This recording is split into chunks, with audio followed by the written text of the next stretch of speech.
Assalamualaikum warahmatullahi wabarakatuh. Bertemu lagi kita pada hari ini bersama saya Firdaus Selamat dalam segmen Bicara Minda.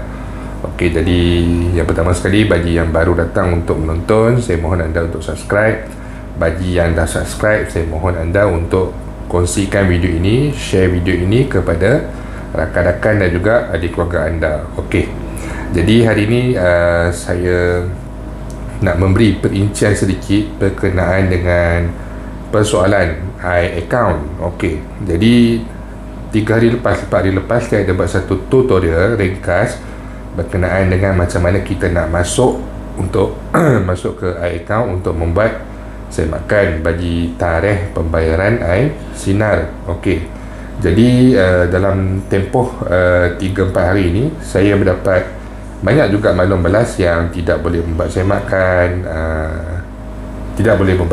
lah. Okey, dan mereka ni kebanyakannya terkeliru dengan website iAccount dan juga apps di smartphone. Okey, jadi hari ini saya ingin memberikan sedikit perincian tapi secara ringkas berkenaan perbezaan di antara website iAccount dan juga apps iAccount. Apps ni yang ada dalam Google Play Store untuk Android dan juga Apple Play Store untuk iPhone, iPad dan sebagainya lah. Okey, jadi seperti biasa saya lebih senang untuk buat video dalam video. Okey, saya mempasang ni sekejap. Mana dia? Okey, no sound. Okey, start recording. Okey, jadi sekarang saya akan paparkan satu video. Mula-mula kita tengok kepada website terlebih dahulu. Okey, tak nak kita tengok kepada apps terlebih dahulu. Okey, jadi kalau di apps saya di sini, okey, iAccount. Okey, ini adalah login interface dia. Jadi saya sign on menggunakan ibu jari sahaja. Okey, kita tunggu dia loading.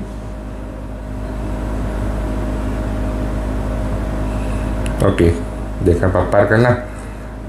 Apps dia macam ni, simple. Maksudnya paparan dia adalah ringkas. Paparan pertama dia menceritakan tentang dividen. Paparan kedua adalah berkenaan dengan baki account. Yang di bawah kita boleh tengok transaction history, announcement dan sebagainya.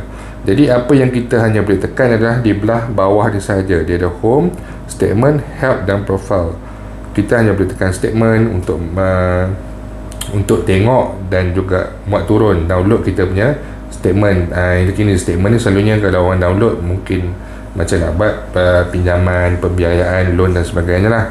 Okey, help ni bagi kita untuk mendapatkan maklumat ataupun pencerahan, nak call dia punya K-line, nak membaca, tengok dia ada related link. Nombor 1 iSinar, nombor 2 how to activate account, nombor 3 janji online, nombor 4 dia punya location bagi setiap cawangan KDBSP, sepanjang syariah dan sebagainya lah. Okey, dan yang terakhir sekali adalah profile. Profile dia pun maklumat dia adalah sangat ringkas, hanya ada nama, untuk tukar password, sedikit informasi berkenaan dengan aplikasi iAccount ni, dan juga setengah info dia ada support untuk biometric login dan sebagainya lah. Jadi untuk semakan bagi tarikh pembayaran, detail-detail pembayaran dan sebagainya, perkara-perkara berikut tidak boleh disemak menggunakan apps iAccount, sebab apps ni dia limited. Dia sama macam apps Maybank to You. Apps Maybank to You ni, siapa yang menggunakan Maybank ni, kalau kita nak buat pindahan wang, fund transfer ke akaun bank lain, yang mana akaun tu bukan akaun favorite, kita baru dia kenal orang ni, kita beli barang pada dia, kita nak buat pindahan wang, jadi kita tak boleh menggunakan apps Maybank to You. Kita kena guna web. Kita kena type maybanktoyou.com.my, masuk ke dalam web, pergi fund transfer third party dan sebagainya lah. Sebab untuk apps dia adalah satu benda yang terhad. Dia terhad dan juga dia hanya memaparkan maklumat yang penting sahaja. Okey, jadi perbezaan dia pula dengan website iAccount adalah, kita pergi kepada iAccount. Okey, iAccount member. Okey, website dia macam ni. Sama juga, kita perlu login, masukkan ID kita. tekan next. Okey, kemudian masukkan password. Okey, dan login. Okey, jadi login dia ada perincian.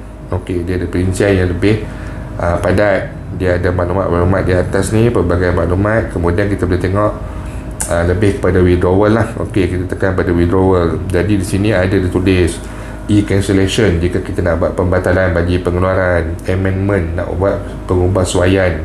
Okey, lepas tu kita ada consent bagi memberi kebenaran, sejarah pengeluaran, kelayakan pengeluaran. Dia ada banyak dalam iAccount di website.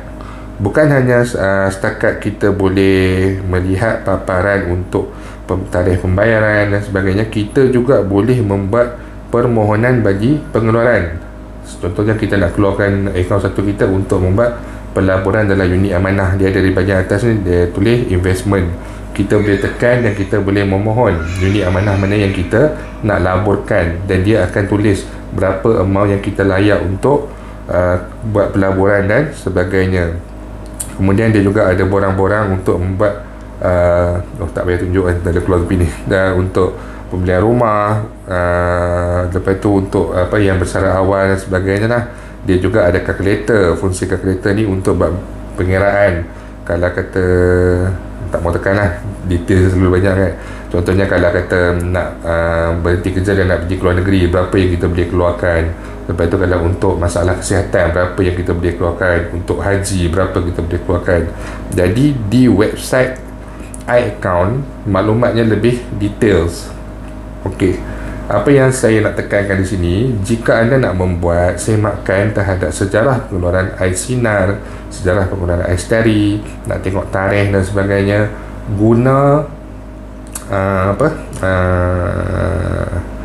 web iAccount. Masuk pada Google, type iAccount, kemudian masuk kepada web iAccount. Okey, jangan gunakan apps sebab apps tak ada maklumat yang lengkap. Yang kedua, yang ni sedikit tambahan lah, saya baru teringat sebab saya ada tolong beberapa orang yang ada masalah berkenaan dengan ni. Dia menggunakan web iAccount macam ni. Okey, dia tekan iAccount, lepas tu dia tekan pada iAccount member seperti yang dipaparkan lah. Bila dia tekan, iAccount ini terus akan buka kepada iAccount apps. Dia akan buka tu yang macam ni. Okey, jadi dia kata tak boleh pun masuk dan sebagainya. Ramai orang yang mengalami masalah sini sebab dia punya phone Samsung seperti macam telah dibuat satu ketetapan yang mana bila dia tekan je satu pautan ataupun link website yang mana link tu dia ada aplikasi dia sendiri. Macam contoh Lazada, kalau kita tag lazada.com.my, bila kita enter dekat Google, handphone kita ada Lazada, dia takkan pergi Lazada yang website, dia akan terus masuk kepada Lazada yang apps kita tu, yang kita download dekat Google Play Store ataupun yang kita download dekat Apple Store dan sebagainya lah. Okey, jadi bagi yang menghadapi masalah macam ni, apa yang boleh buat, saya tunjuk sedikit tips tutorial ringkas. Kalau macam saya pengguna Samsung, anda pergi kepada setting, Android lain pun sama, kalau iPhone pun lebih kurang sama. So anda cari apps, kemudian anda cuma perlu cari KDBSP. Saya boleh buat search kat atas ni, apa nama dia, EPF saya mau alik, saya lupa dah nama dia. iAccount, sorry. So kita search mana iAccount saya, banyak benar. Okey, ni jumpa dah iAccount. Okey, jadi di iAccount ni kita ada beberapa kaedah. Yang pertama kita kena tengok, boleh tengok sini. Yang pertama dekat default ni. Okey, macam saya not set as default. Bagi yang bila tekan pada link dan terus masuk pada apps, dia punya setting dekat sini dia kata set as default. Maksudnya dia tetap dah jadi, benda tu jadi satu keutamaan. Jadi bila dia tekan je, sistem dia, website itu akan automatik pergi kepada apps. Jadi anda boleh tekan dekat set as default ni. Kalau kata apps iAccount ni adalah default, set as default, anda tekan perkataan clear default. Dekat sini clear default, dia akan clearkan. Jadi lepas tu anda boleh cuba untuk masuk balik website iAccount dekat Google Chrome anda. InsyaAllah dia takkan lagi pergi kepada apps iAccount. Lagi satu, kalau nak yang lebih details lagi, anda boleh pergi kepada bahagian storage. Anda boleh tekan clear cache. Sorry, dari sekali boleh nampak ni. Tekan clear cache, dia akan clear apa-apa benda saja yang macam setting kita yang telah disimpan dan sebagainya, dia akan clear. Kemudian kita boleh buat semula kemasukan daripada web iAccount. Dia takkan pergi dah kepada apps. Okey, jadi saya stop dulu di sini. Okey, jadi saya harap apa yang saya jelaskan ni boleh difahami. Saya rasa tidak terlalu sukar sangat. Saya cuba menggunakan kaedah yang paling mudah. Jadi saya harap tak ada lagi yang keliru. Okey, mungkin itu saja perkongsian saya untuk hari ini. Seperti biasa, jika anda ada sebarang pandangan ataupun anda ada sebarang pertanyaan, anda boleh bertanya pada saya di ruangan YouTube saya, ataupun anda juga boleh hubungi saya, bertanyakan pada saya di ruangan Facebook saya, Firdaus Selamat. Okey, jadi yang terakhir sekali, terima kasih banyak kerana datang untuk menonton. Seperti biasa, bagi yang belum lagi subscribe, saya mohon anda untuk subscribe. Bagi yang dah subscribe, jangan lupa untuk share video ini. Okey, insyaAllah kita jumpa lagi di lain hari. Terima kasih banyak. Assalamualaikum warahmatullahi wabarakatuh.